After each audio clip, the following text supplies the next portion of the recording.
Karnataka Forest Minister Ishwar Khandre inaugurated a memorial for Arjuna, the famous Ambari elephant that died during a wild elephant capture operation in 2023.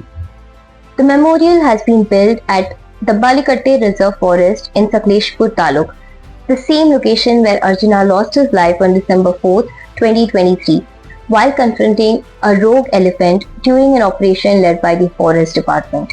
District in charge Minister Krishna Baire Gowda, MP Shreyas Patel, MLA K.M. Shivalinge Gowda and Cement Manju, along with senior forest and district officials were present during the inauguration ceremony.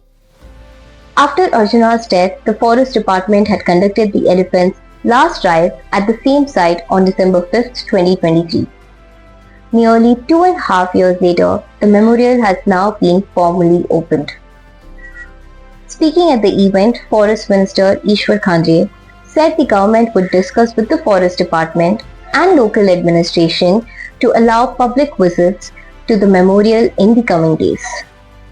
Officials said a separate road has already been constructed to access the site and public entry will begin after basic infrastructure and visitor facilities are completed. Arjuna was widely regarded as one of Karnataka's most respected captive elephants and had participated in several important forest operations and ceremonial events.